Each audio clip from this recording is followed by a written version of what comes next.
সুপ্পু resign করছে আলহামদুলিল্লাহ। কিন্তু একটা কথা কই, আজকে এই যে সুপ্পু পদত্যাগ করলো, সে তো হাসিনা পলানোর পর 2 বছর ধরে ওই চেয়ারে বসেছিল।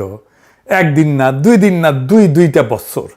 জুলাইয়ের পর গোটা দেশ চাইছে সে যাক, যায় নাই। কেন যায় নাই? কারণ তারে কেউ ধরে রাখছিল। একটা হাত ওই চেয়ারের নিচে ছিল, ওর মাথার উপরে ছিল ছাতা হইয়া। আজকে সুপ্পু নাই, কিন্তু হাতটা এবং ছাতাটা আছে, ওই জায়গাতেই বসা।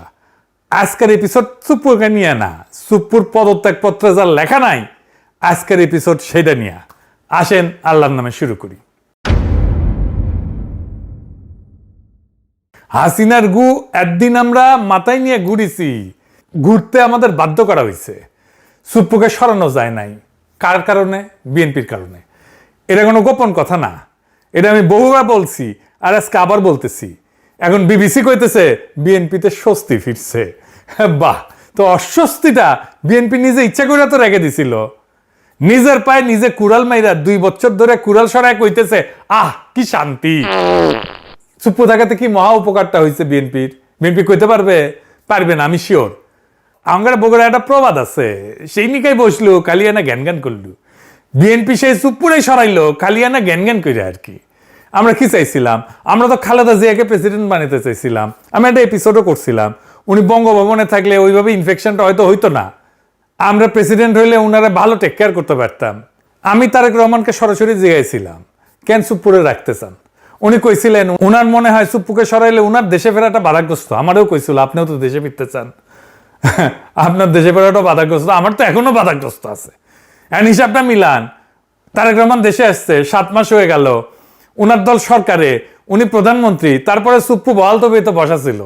আর এখন খেপে কান, এখন খেপছে কারণ সুপ্পু কাটাল রানীর সাথে কথা কইছে বলে। বিএনপির ধারণা ছিল সুপ্পু কাটাল রানীর সাথে কথা বলে না, সে হাসিনাকে ফিরে আনার কোনো সিস্টেম করে না, আজিব বাত। কিন্তু সুপ্পুরে কেন রাখার জন্য মরিয়া হয়েছিল বিএনপি, আসেন সেই গল্পটা এটা শুনে দেখি। আমরা যখন সুপ্পুরে সরানোর জন্য চাপ দিতেছি, ওয়াকার তখন বুঝে ফেলছে এর পরের চাপটা ওর উপরে আসবে। সে তখন করলো কি, 2 দিকে 2 কথা কইল। একটা কথা আগে কয়ে রাখি, এখন যা কইতেছি এটা ওয়াকারের হুবহু কথা না, এটা আমার ভাষার সারমর্ম আর কি। বার্তাটা সে কোন দিকে কি দিছিল সেটা কইতেছি। বিএনপির এসে বোঝাইলো সুপ্পুরে সরাইতে চায় ওরা যেন ইউনূসের শাসন লম্বা হয়। আপনারা কিন্তু ক্ষমতা আসতে পারবেন না, দেখতেছেন না যত দিন যাইতেছে আপনাদের বদনাম হইতেছে, বদনাম বাড়তেছে। ইলেকশন যত দেরি হবে আপনাদের তত কলে খবর আছে। আর জামাতকে যে বুঝাইলো আপনারা এত তাড়াতাড়ি নির্বাচন চান না হুজুর, যত দেরিতে হয় ততই ভালো। আর ইমেজটা ধরে রাখেন আপনাদের সৎ মানুষের দল হিসাবে। ইলেকশনের আগে মাফিয়াদের টাকা পয়সা আসবে, অনেকে নিয়ে আসবে, কিন্তু ওইসব নেবেন না, হ্যাঁ আল্লাহর ওয়াস্তে। আন্ডারওয়ার্ল্ডে যে সমস্ত কানেকশন আছে না, ওই যে সাজ্জাদ শিবিরের নাসির টাসির এগুলো আছে না চট্টগ্রামে, ওগুলো রাখবেন না গলে। আর অমুক তমুকের নামে বহুত বদনাম, ওদের নমিনেশন দিয়েন না। মানে বুঝছেন খেলাটা? বিএনপি কয় আগে ইলেকশন নেন, আর জামাতে কয় ইলেকশন পিছান। পুরো ইলেকশনটা ওয়াকার এইভাবে খেলে দিছে। জামাত আন্ডারওয়ার্ল্ড থেকে দূরে সরে গেছে, আর উদাম কেলানি খাইছে বিএনপির ইলেকশনের আগে। ফলাফল কি হয়েছে? বিএনপি 209টা সিট, আর জামাত এনসিপি মিলে তো 70টার কম আর কি। কিন্তু একটা জিনিস খেয়াল করেন, ভোট কিন্তু কম পায় না এই জামাত আর এনসিপি। জামাত এনসিপি মিলে ভোট পেয়েছে 38%। 38% ভোট নিয়ে সিট পেয়েছে 70-এর নিচে। এটা আসল কথা। ইলেকশনের আগে যে হাইপটা উঠছিল জামাত এনসিপির, ওরকম হাইপ তোলা অবিশ্বাস্য। ভোটও পাইছে, কিন্তু ভোটটা আসনে কনভার্ট হয় নাই। বিএনপির লাভের গুড়টা পুরাই খাইছে, আর জামাত এনসিপি লাড্ডা গুড়টা। ভোট আর আসনের যে ফারাক, এটা এমনি এমনি হয় নাই। টাইমিংটা কে ঠিক করে দিছিল সে কথা মনে করেন শিলং সালাউদ্দিন নিজেই কইছে, এই বাহানায় যদি নির্বাচনটা না দেয় সে ভয়ে আমরা তাড়াহুড়া করে জুলাই মধ্যে সাইন করেছি। শুনেন, আবার আমাদের একটা তাগাদা ছিল যে এরা সংস্কারের বাহানায় যদি নির্বাচনটা না হতে দেয়, সেজন্য আমরা সবকিছুতে আপোষ করে জুলাই জাতীয় সনদেও স্বাক্ষর করেছি। আমরা একত্রিত হয়েছি, সমঝোতা হয়েছে, এবং নির্বাচনের স্বার্থে আমরা অনেক কথা বলি নাই। শুনিছেন? হ্যাঁ শুনছি জামাত নাকি ওয়াকার সাহেবকে খুব ভালো পায়। হ্যাঁ বুঝছাও কেন ভালো পায়? এটা জিগেলে কয় কি ওয়াকার সাহেব 5 ওয়াক্ত নামাজ পড়ে। হ্যাঁ মাশাআল্লাহ। তো হাসিনারে তো তাহলে ডাবল ভালো পাওয়ার কথা জামাতের। হাসিনা তো তাহাজ্জুদও পড়তো 5 ওয়াক্তর উপরে। হ্যাঁ এখন কইতে পারেন যে দাদা আপনি ওয়াকারের উপরে কেন বিলা? আমি আগে অনেকবার কইছি, আবারও কই। অনেকে করার চেষ্টা করে ওয়াকার তার লেসপেন্সারদেরকে লাগিয়ে দিছে এটা বলার জন্য যে বিপ্লব তো বিজয় হয়েছে ওয়াকারের কারণেই, তাছাড়া তো এটা খবর ছিল। হ্যাঁ, ওই যারা কয় ওরা মাঠে ছিল না, গুলির সামনে বুক পাইতে দেয় নাই। জনগণের শক্তি, বিপ্লবের শক্তি এটা ওরা বোঝেও না, মাপতেও পারে না। কি অবস্থা হয়েছিল? পুলিশ ফেল করছে, পলাইছে, অস্ত্র ফেলা পালাইছে, থানার পর থানা ভস্মীভূত হয়েছে। দেশের 639টা থানার মধ্যে 450 মতো থানা গুড়া গুড়া করে দেওয়া হয়েছে। পুলিশ মেরে ট্যাঙ্গে রেখেছে পাবলিক। র্যাব তো অনেক আগে ব্যবসে, বিডিআর ভয় বাইরে হয় না, রাস্তায় ছিল খালি মিলিটারি, আর সেই মিলিটারি সৈনিক আর জুনিয়র অফিসাররা গুলি চালাইতে অস্বীকার করলো।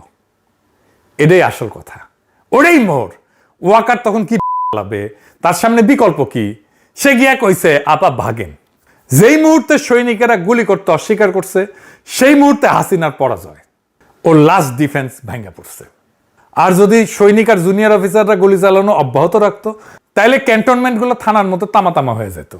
ওয়াকারের বিন্দু মাত্র ক্রেডিট নেই। ক্রেডিট আমি দিই সৈনিক আর জুনিয়র অফিসারদের, 100-র উপরে আরো 100% দিই। তাইলে ওয়াকার কি করছে আসলে? আসেন এবার লিস্টটা শোনেন। 1 নাম্বার, হাসিনারে পলায় যেতে দিছে। এখন কইতেছে যে হাসিনার নামে নাকি ইমিগ্রেশন আইনে মামলা হবে ইমিগ্রেশন না করে যাওয়ার জন্য। তো গেছে তো সামরিক বিমানে, ব্যবস্থাটা কে করে দিছে? ওয়াকার তো। তাহলে ওয়াকারের নামে মামলা হবে না কেন? 2 নাম্বার, আওয়ামী লীগার আর খুনি পুলিশ অফিসারদের ক্যান্টনমেন্টে আশ্রয় দিছে না? হাসাও মাহমুদ তো ধরা পড়েছিল, সে পত্রিকায় নিউজ আসছে। সে বিদেশে গেল কেমনে? জেনারেল মুজিব তার জিম্মা থেকে পালায় গেল কেমনে? 3 নাম্বার, প্রফেসর ইউনুসকে আয়নাঘর দেখতে দেয় নাই, জানেন না? 32 নম্বর ভেঙ্গা দেওয়ার পর বাধ্য হয়ে রাজি হয়েছে ডরে। বাতের রুগীর যেমন আমাবস্যার পূর্ণিমায় ব্যথা আগে ওঠে না, তো আমাবস্যার পূর্ণিমায় ওনার আপার জন্য, আপা হাসিনার জন্য ওনার মন পোড়ায়, ব্যথা আগে ওঠে, কিছু একটা করার জন্য হাত নিষ্পিস করে। ও সিইসি হাবিবুল্লাহ আওয়ালের সাথে দেখা করে তারা তত্ত্বাবধায়ক সরকারের প্রধান হওয়ার রিকোয়েস্ট করেছিল ওয়াকার। তার আগে গেছিল প্রধান বিচারপতির কাছে, প্রফেসর ইউনুসের টাইমে যে প্রধান বিচারপতি ছিল। আদালত কইছে, আদালতের রায় তত্ত্বাবধায়ক ব্যবস্থা ফিরে আসলে ইউনুস সরকারকে হটায় একটা তত্ত্বাবধায়ক বানায় তার প্রধান হইতে কইছিল।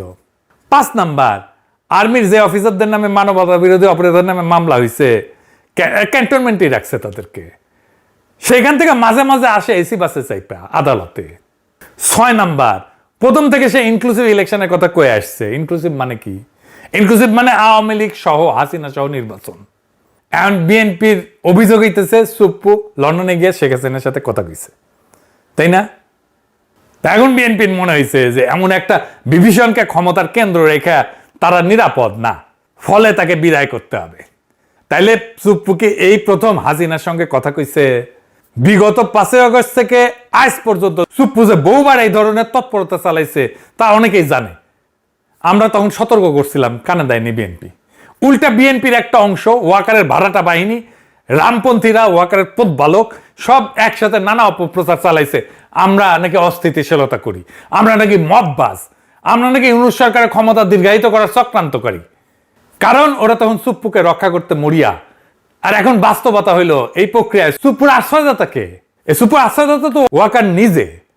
ওয়াকারের অনুমোদন এবং সুরক্ষা ছাড়া সুপ্পুর পক্ষে 1 পাও আগানো সম্ভব ছিল না। সুপ্পু নিজেই বলছে ওয়াকার এবং বিএনপি তাকে সমর্থন করছে। এখন নব্য বিএনপি সাজার চেষ্টা করা লোকদের কাছে আমার প্রশ্ন, আপনারা কেন জিজ্ঞেস করতেছেন না সুপ্পু কি আগে শেখ হাসিনার সাথে যোগাযোগ রাখছে? জেনারেল ওয়াকার রাখে নেই? জেনারেল ওয়াকার আর তার বইয়ের ফোন ফরেন্সিক করেন, বাইরে হয়ে যাবে কার কার সাথে কথা বলছে। সুপ্পুর লন্ডন সফরের ব্যবস্থা কে করে দিছে? এটা তো কেউ কাউকে অনুমোদন করতে হয়েছে, ফান্ড দিতে হয়েছে। কে করছে? তো ওইখানে যে কার সাথে আলাপ করছে, কি বার্তা নিয়ে আসছে? এটা কি কোনো গোয়েন্দা সংস্থায় যোগাযোগের খবর রাখছে? যাদের দেখার কথা তারা আদৌ দেখছে? তারেক রহমানকে কি তার গোয়েন্দা সংস্থাগুলো এই বিষয়ে কোনো মেমো দিছে, কোনো ব্রিফিং করছে? ওয়াকার কি করতেছে? চোখ বন্ধ করে আছে।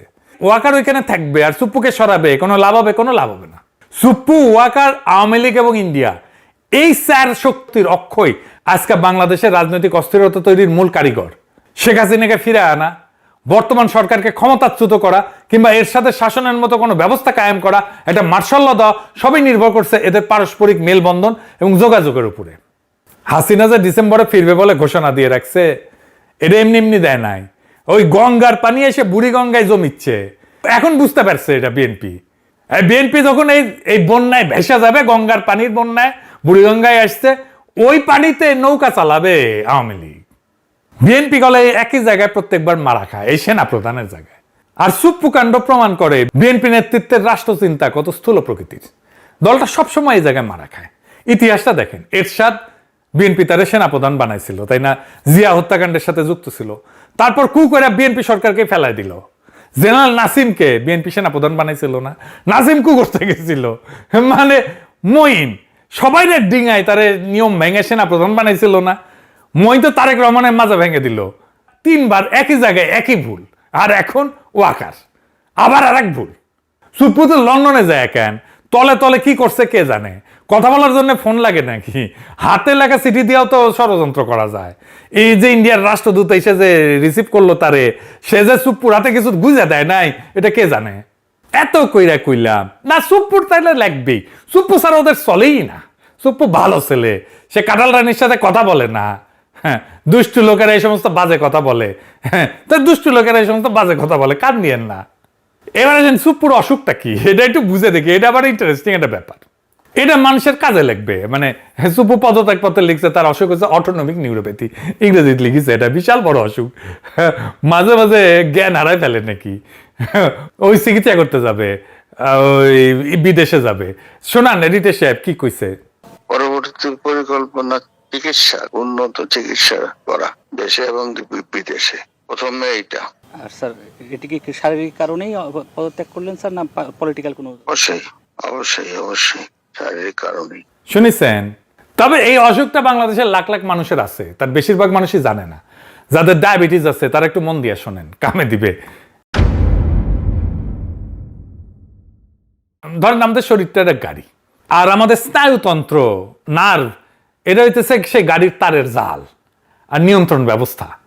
এই মস্তিষ্ক আর স্পাইনাল কর্ড এদিক দিয়ে শিরদাঁড়ার মধ্যে দিয়ে যেটা গেছে না, সেইটা হইতেছে মূল কম্পিউটার। আর সারা শরীরে ছড়ানো স্নায়ুগুলো হইলো এটা লাইন।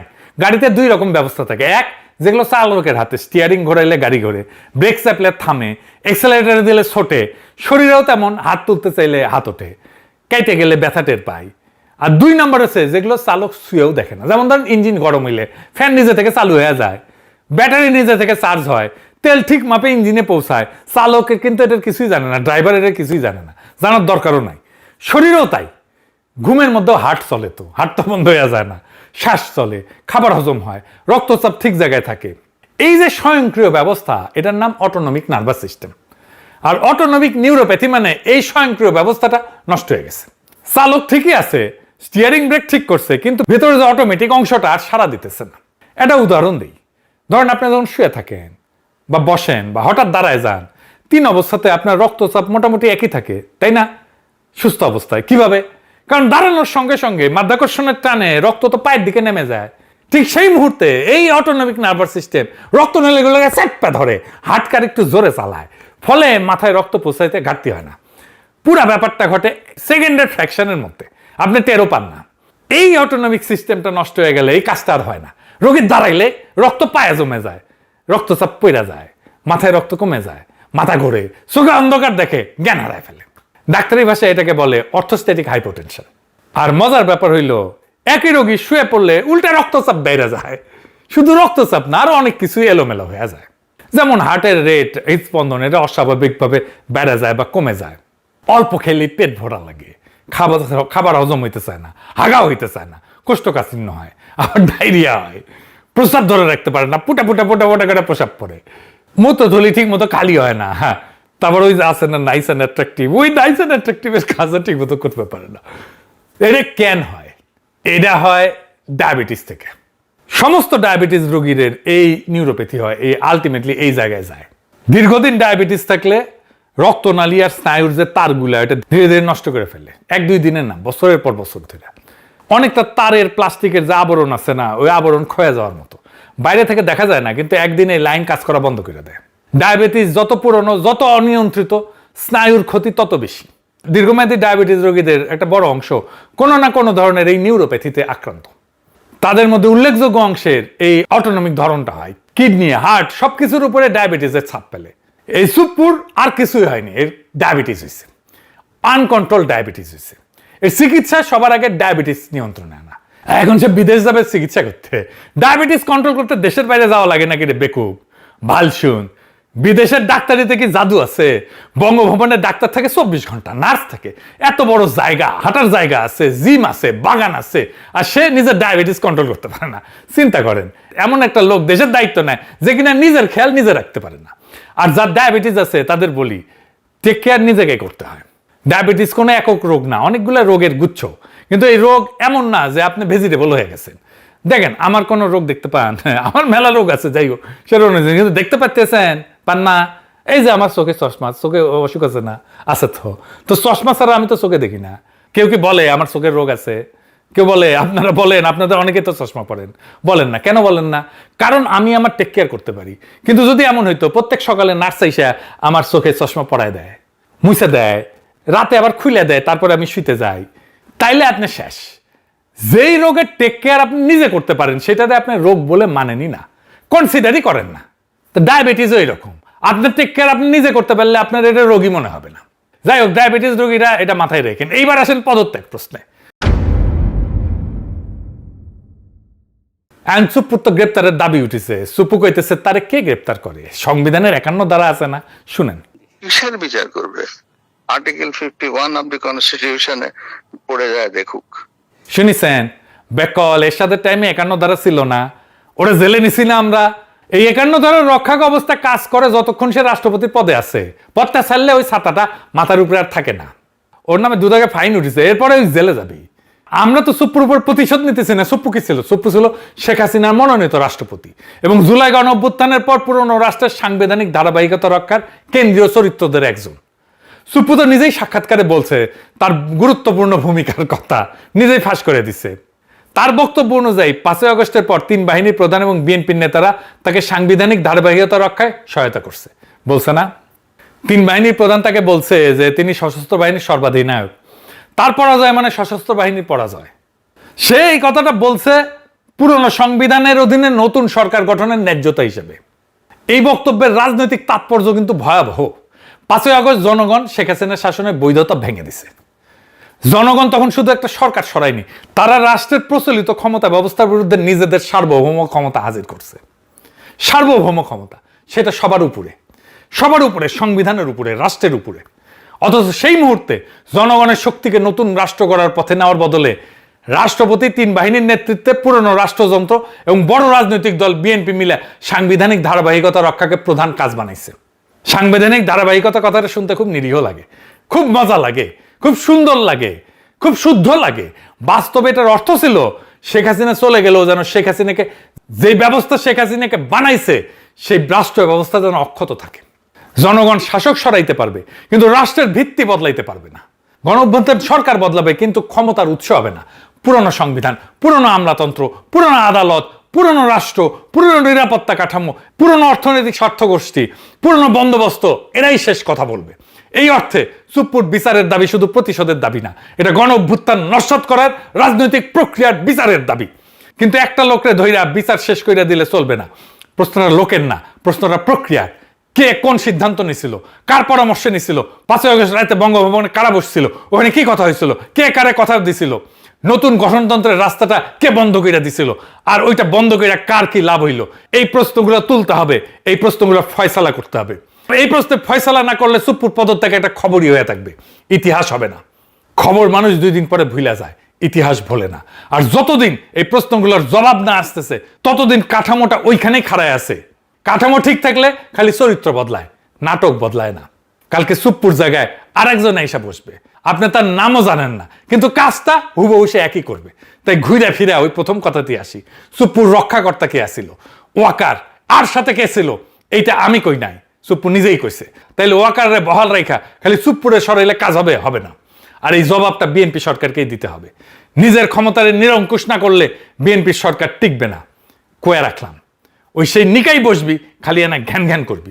তবে কিছুদিনের মধ্যে সুপ্পু অ্যারেস্ট হচ্ছে, জেলে যাচ্ছে, এটাও কম না। আপাতত আমাদের কাজ একটাই, মুড়ির টিন নিয়ে বসা, খেলা দেখার জন্য। পকেটে পয়সা থাকলে পপকর্ন নিয়ে বসতাম। আসেন আমরা দেখি খেলাটা চলতেছে কোন লেভেলে এবং খেলাটার ফলাফল কি হয়। এই ফলাফলটাকে জনগণের পক্ষে নিয়ে আসাই আমাদের কাজ, যেন আমরা জনগণকে আজাদ করতে পারি। ইনকিলাব জিন্দাবাদ।